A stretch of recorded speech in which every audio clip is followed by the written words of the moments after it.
Okay. All right, everybody. We got Scott and Dolores Cahill. Scott is at 369 BSV #1 on Twitter. And this is Gavin Mehl. We're going to recap from day one of the Satoshi trial from these two are right on the ground inside the courtroom and get all their perspective on the goings on. And before we get to all of that, I really want to get to know a little bit more about you guys. So if we could start with you, Scott, I was really enjoyed reading your Twitter post. You had a great feed going on from the time that you decided you're like, I'm going to the court. I'm going to do this. And you made a decision. And then you took the bus. The bus was making all sorts of noise. You couldn't sleep on the bus. So you stayed up all night and then you got high on coffee and carbs. And you Yeah, went into the courtroom with a sugar buzz, it sounds like. And then pretty you've been much. tweeting Yeah. nonstop. So yeah, Scott, tell us a little bit about who you are, at 369 BSV, and what you could tell us about why you did this, and leading up to this court case. Yeah, so I got involved in Bitcoin, the original Bitcoin in like 2011. A gentleman called Roy Murphy introduced me to Bitcoin. Met him, but ended up becoming good friends with him. And then obviously, when the split happened, I was a little bit unsure about what was really happening because I sort of moved away from Bitcoin, was traveling around. And then, yeah, around COVID time was when I think I really got back into it, what with the trials that were happening. And there was a lot more interest in BSV. And I then sort of started to try and look at the tech rather than the philosophy, because I'm quite a philosophical type of guy, you know. So yeah, I got into it then, and then it all just really spiraled from there. I found Twitter to be a really good space to sort of repost people and start to, like yourself, reposting some of your stuff, and Ryoshi and Satoshi and all these great people that are promoting BSV. And then well, I started getting involved in spaces to sort of just find out the real technical details from people like Bose and Zach, and all these amazing developers doing really interesting things on the BSV blockchain. And then everyone was like, "Hey, you're in the UK. Are you going to the trial?" And I was like, maybe. I'm not really sure yet."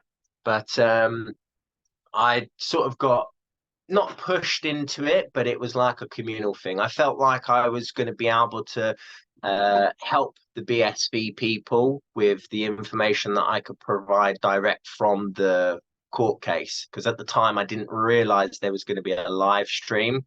So yeah, it all started from there. And then I put a post up, it went wild. There was like 300 or 400 likes on it, and there was a lot of attention and a lot of follows. So I thought, right, let's take this seriously. Let's do it with integrity rather than sort of, hey, buy BSV. BSV's great. Just sort of report as I see it with a little bit of my own personality and flavor in there.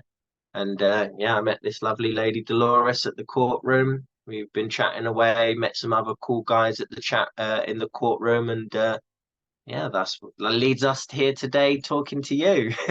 And I noticed that you're an extremely good writer. I read all your posts, on Twitter. You've got a really nice feed. I recommend everybody chiming into that. It's very entertaining. Clearly, you're typing like crazy on your phone or your laptop. So before we go into that, can we learn a little bit about you, Dolores? So it's Dolores Cahill. You're clearly into the Bitcoin space, the BSV space. Tell us a little bit about who Dolores Cahill is.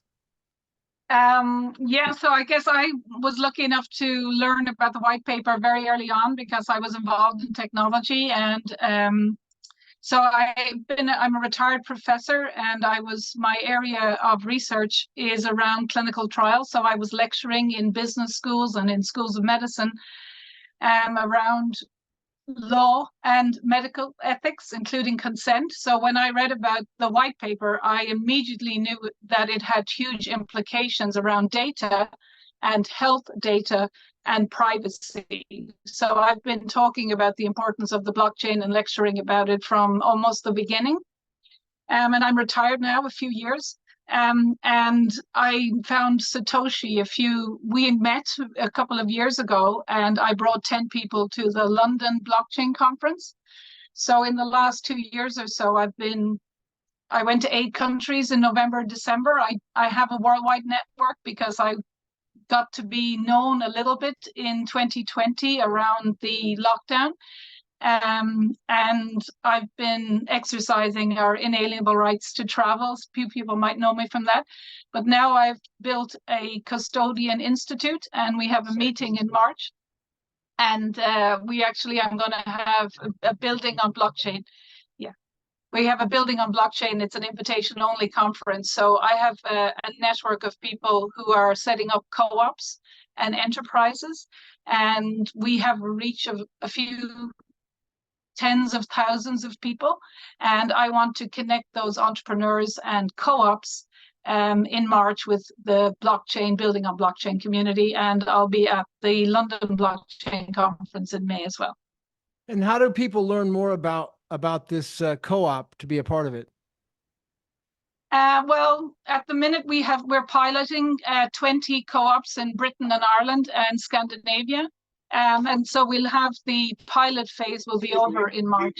Okay, no worries. All right, we're gonna have to stop. Sorry about this.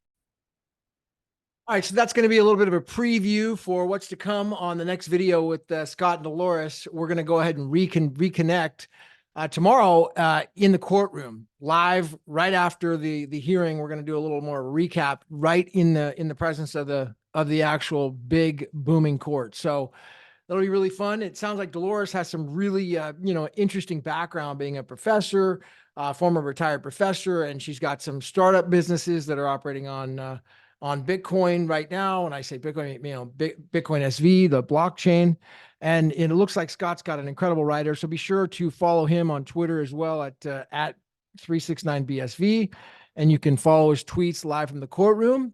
And we will go ahead and reconvene tomorrow. This is Gavin Mehl, and we'll go ahead and do another little recap video on all this. So stay tuned. Day one, little preview on the Satoshi trials to identify the final, for once and for all, the identity of Satoshi Nakamoto, the man behind the curtain, pulling the whole curtain back. All right, this is Gavin Mehl. We'll see you at the top.